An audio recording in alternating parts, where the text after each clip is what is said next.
নমস্কার বন্ধুরা, আমি চৈতালি গার্ডেনিং অ্যান্ড ক্রাফটিং চ্যানেলে আপনাদের স্বাগত। আজকে আমার বাগানের একটা ওভারভিউ দেখাচ্ছি। দেখুন আমার গাছপালা কেমন আগোছালো হয়ে পড়ে রয়েছে। আর এই ওভারভিউটা দেখানোর একটা কারণ আছে, সেটা আমি আপনাদের দেখাবো। তার আগে আমার গাছগুলো কিছু দেখে নিই। দেখুন এখানে আমি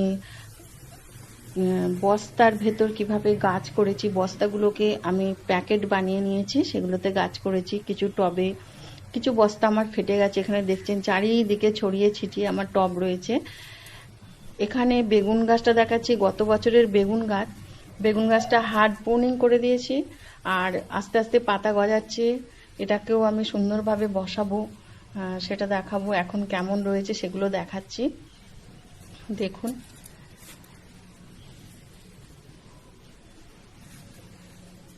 এখানে আরও কিছু বেগুন গাছ রয়েছে, সেটাও দেখাচ্ছি। এটাও হার্ড প্রুনিং করেছি, গত বছরের গাছ। আপনারা দেখেছেন আমার এক ভিডিওতে কত বেগুন ধরেছিল। আমি এখন শীতের আগেই এগুলো কেটে দিলাম। দেখুন এখানেও আর একটা গাছে আমি প্রুনিং করে দিয়েছি, আবার নতুন নতুন ডগ বেরিয়েছে। এখানে তো পুরোই কেটে দিয়েছি গাছগুলো। এখানেও একটা রয়েছে, দেখুন। এগুলো পুরো হার্ড প্রুনিং করে দিয়েছি। আর আমার এখানে বাগানটা একেবারে আগোছালো হয়ে রয়েছে, নিচেতেই সব টবগুলো বসানো। আমি আর একটা সাইড দেখাচ্ছি, দেখুন এদিকেও আমার বেশ কিছু গাছ রয়েছে। আখ রয়েছে, কুমড়ো রয়েছে, কিছু মিষ্টি আলুর গাছ রয়েছে, লঙ্কা গাছ রয়েছে, পেয়ারা রয়েছে। এগুলোকে আমি এইভাবে রেখেছি। আর এখন বাগানটা আমার মনে হচ্ছে যেন একটা বিশাল জঙ্গল হয়ে গেছে। তাই এটাকে আমি কি করব সেটা আপনাদের সাথে আমি শেয়ার করছি। 20 দিন পরে আমি ভিডিওটা আবার নিয়ে চলে এসেছি। আমি দেখাচ্ছি, আগে দেখেছেন আমার কেমন গাছগুলো আগোছালো ছিল। এখন অনেকটা গোছাবার চেষ্টা করেছি, আর সেটা করেছি যেভাবে সেটা আমি দেখাই। এখানে আমি বেঞ্চ তৈরি করেছি, দেখুন। এখানে আমি এরকম বেঞ্চ তৈরি করিয়েছি। এগুলো বেঞ্চগুলো করে বেঞ্চে এরকম অ্যালুমিনিয়ামে আমি নেট বসিয়ে দিয়েছি। এর কারণ হচ্ছে এরকম ছোট ছোট প্যাকেট বা পট আমি এখানে বসাতে পারবো। আর এই প্যাকেটগুলো দেখে আগেও বলেছি আপনাদের যে এটা সিমেন্টের বস্তা থেকে আমি গ্রো ব্যাগ মতো তৈরি করে নিয়েছি। এগুলো খুব ভালো হয়। আর এখানে দেখছেন আমি আগে দেখিয়েছি কুমড়ো গাছগুলো এখন কত বড় হয়েছে, সেটা দেখুন। এত বড় হয়ে গেছে কুমড়ো গাছগুলো। আর এগুলো যা করছি সেটা হলো আমি পিঞ্চিং করে দিচ্ছি, মাঝে মাঝে দেখুন পিঞ্চিং করে দিচ্ছি। এখানে ডগটা বেরিয়েছে।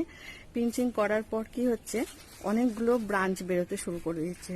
অনেকগুলো ব্রাঞ্চ বেরোলে কি হবে, তাড়াতাড়ি কুমড়োও ধরবে আর গাছটা ছোট থাকবে। এখানে একটা ছোট্ট প্যাকেট তৈরি করেছি, এটা আমি সেলাই করে করেছি। এর ওপর একটা লঙ্কা গাছ বসানো আছে, দেখুন। আমার লঙ্কাও ধরেছে ওপরে, সূর্যমুখী লঙ্কা। এটা লঙ্কা ধরেছে। আর পাশে আবার একটা প্যাকেট রাখা হয়েছে। এখানে যেটা দেখছেন সেটা হলো ভূত জলকিয়া লঙ্কা। এটা প্রচুর পরিমাণে ফলন হয়েছে, দেখুন। এইভাবে মানে গাছটা রেখেছি এখানে। আর গাছটা যাতে আছে দেখাচ্ছি, এরকম একটা সিমেন্টের প্যাকেটে আছে। সিমেন্টের প্যাকেটটা আমার এটা গত বছর থেকে রয়েছে, তাই এটা ফেটে গেছে। এটাকে আমি চেঞ্জ করতে হবে, এখনো করা হয়নি। এখানে আমি একটা টাব বসাবো বড়, তাই এটা এখনো করিনি। এর পাশে আমি আরো দেখাচ্ছি উচ্ছে গাছ। আমি এর আগে দেখেছিলেন উচ্ছে গাছটা কত ছোট ছিল এই প্যাকেটের মধ্যে, এখন দেখুন কত বড় হয়ে গেছে। আর সব থেকে কি, এটাকে যত পিঞ্চিং করছি, এই ডগগুলো পিঞ্চিং করছি, করার পরে কি হয়েছে দেখুন, তাড়াতাড়ি ফলন ধরতে শুরু করেছে।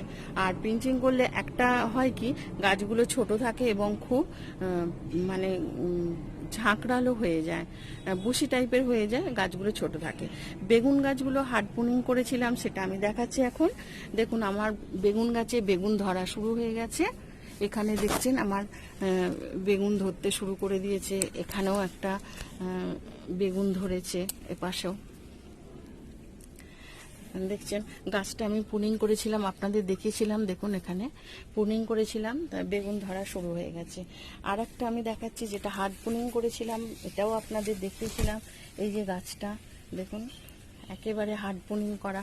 এই গাছেও আমার খুব ভালো কাজ হচ্ছে, মানে গ্রোথ হয়ে গেছে গাছটা। আর এখানেও ফুল ধরা শুরু হয়ে গেছে দেখুন, খুব তাড়াতাড়ি। তাই পুরানো গাছকে না ফেলে যদি আমরা এরকম করে নিই তাহলে খুব ভালো হয়। এখানে বেগুন ধরাও শুরু হয়ে গেছে, এই যে আমি দেখাচ্ছি, এখানে বেগুন ধরতেও শুরু করে দিয়েছে। দিনের মধ্যে আমার এতটা মানে গাছটা মানে আমাকে ফল দিতে শুরু করে দিয়েছে। এখানে কুমড়ো গাছ দেখাচ্ছি, এগুলো ছোট ছোট ছিল, আমি আগে দেখালাম যে ছোট ছোট। এখানেও দেখুন পিঞ্চিং করেছিলাম, দুটো ব্রাঞ্চ বেরিয়েছে, আর এখান থেকে আরও ব্রাঞ্চ বেরোচ্ছে, এখান থেকে আরও ব্রাঞ্চ বেরোচ্ছে। এতে কী হবে, গাছটা ছোট থাকবে এবং গাছটা ছোট অবস্থায় ফল দেবে। এখানে 3টে গ্রো ব্যাগ আমি রেখেছি, এটা যার উপর রেখেছি দুদিকে দুটো ইট দিয়ে একটা পাটা দিয়ে কাঠের, তার উপর প্লাস্টিক বিছিয়ে এই গ্রো ব্যাগগুলো রেখেছি। এখানেও আমার দেখুন উচ্ছে গাছ রয়েছে, এটা লঙ্কা গাছ আর এটা কুমড়ো গাছ, এইভাবে আমি সাজিয়ে রেখেছি। এদিকটা এইভাবে সাজিয়েছি, আর অন্য দিকটা কিভাবে করেছি সেটা আমি দেখাচ্ছি। দেখুন এদিকে আমার যে বেঞ্চের মতো এটা দেখছেন, এটা একটু চওড়া মতো হয়েছে। এটা হলো আমার বাড়ির যে পুরানো গেট ছিল, সেই গেটটা চেঞ্জ করা হয়েছে। তাই গেটটাকে না ফেলে গেটটার নিচে আমি এরকম পায়া লাগানো হয়েছে। দেখুন নিচেটা একদম পরিষ্কার হয়েছে, আমি এতে জল জমছে না বা কাদা এগুলো মাটি নোংরা এগুলো পরিষ্কার করতে পারি। আর এর ওপর আমি প্রচুর পরিমাণে গাছও রাখতে পেরেছি। দেখুন এটা সাধারণত আমার কিচেন গার্ডেন, কিন্তু আমি এখানে ফুলও বসাই, কিছু ফলও থাকে, কারণ ফুল ফল যদি একসাথে থাকে তাহলে সব কিছুই ভালো হয়। এখানে দেখুন সিমেন্টের প্যাকেটগুলোকে আমি গ্রো ব্যাগ করে এক একটা জিনিস বসিয়ে রেখেছি। এখানে কুমড়ো গাছ, এটা পরে বসিয়েছি তাই এখন একটু ছোট আছে, এটা একটু অন্য জাতের দেখতে পাচ্ছেন, কারণ এক একটা জাত আছে, এটার গায়ে ছিটছিট নেই, এটা একদম সবুজ। এখানে একটা বেগুনকে আবার হার্ড প্রুনিং করে দিয়েছি, বেগুনের দেখুন কি সুন্দর ব্রাঞ্চ বেরোতে শুরু করেছে, আর কয়েকদিন পরে এটাও ফুল ফল ধরতে শুরু করবে। এখানে যে গাছগুলো দেখাচ্ছি সেগুলো হলো জুকিনি গাছ, দেখুন কত সুন্দর হয়েছে। আর এটা আমি সয়েললেস মিডিয়াতে তৈরি করছি, আমি এখানে দেখাচ্ছি, দেখুন এটা সয়েললেস মিডিয়া, এর ভেতর রয়েছে কোকোপিট, ধানের আগড়া, কাঠের গুঁড়ো এবং বিচুলি, এইটা রয়েছে। আর এখানে আমি কিছু দিইনি, এখানে শুধু লিকুইড ফার্টিলাইজারটা দেয়া রয়েছে, কারণ পরবর্তী সময় আমি এখানে আরও কিছু দেব সার, ওই জন্য এটা রেখেছি। এখানে যে প্যাকেটের ভেতর গাছটা দেখছেন এটা হলো শিম গাছ, ছোট জাতের যে শিম হয় সেটা আমি বসিয়ে রেখে দিয়েছি। এখানে এদিকে একটা বেঞ্চ দিয়ে রেখেছি, তার উপর এরকম যে বক্সগুলো আমি রেখে দিয়েছি।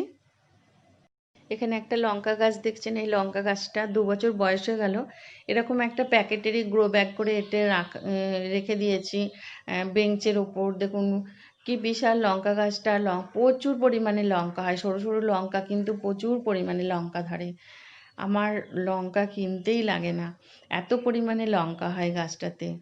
আর খুব ভালো লাগে এই গাছটাকে দেখলে, সব সময় ফুলে ফলে ভরা থাকে। এখানে আমার ছাদে পেঁপে গাছটা দেখায়, পেঁপে গাছে ফুল ধরে গেছে, আপনারা দেখতে পাচ্ছেন এখানে ফুল ধরা শুরু হয়ে গেছে। এটা কিসে আছে সেটা আমি দেখাচ্ছি আপনাদের। দেখুন এরকম একটা 25 কেজি চালের বস্তায় রেখেছি, তার নিচে আর একটা প্যাকেট দিয়ে দেওয়া রয়েছে যেখানে আমি অন্য গাছ লাগাতে পারবো। আর এই গাছটা এখনই ফুল আসা শুরু হয়ে গেছে, আশা করছি পেঁপে ধরবে, আর পেঁপে ধরলে খুবই ভালো লাগবে দেখতে। আর এখানে একটা ঢ্যাঁড়স গাছ, দেখুন কত বড় বড় ঢ্যাঁড়স ধরেছে। আমার ভিডিওটা যদি আপনাদের ভালো লেগে থাকে অবশ্যই একটা লাইক করবেন, কমেন্ট দেবেন এবং অনেক অনেক শেয়ার করবেন। এখনও পর্যন্ত যারা আমার চ্যানেলটিকে সাবস্ক্রাইব করেননি প্লিজ আমার চ্যানেলটিকে আপনারা সাবস্ক্রাইব করুন, আর পাশে থাকা বেল আইকনটা প্রেস করে দিয়ে আমার নতুন নতুন ভিডিওর নোটিফিকেশানগুলো আপনারা দেখতে পাবেন। আর যারা আমাকে সাবস্ক্রাইব করে আমার পাশে আছেন তাদের অসংখ্য ধন্যবাদ জানাই, আপনারা এইভাবে আমার পাশে থাকুন। আমার ছাদ বাগানে ফুলে ভরা সজনা গাছটা দেখিয়ে আমি ভিডিওটা শেষ করছি। আপনারা ভালো থাকুন, সুস্থ থাকুন, গাছ লাগান, পরিবেশকে ভালো রাখুন। নমস্কার।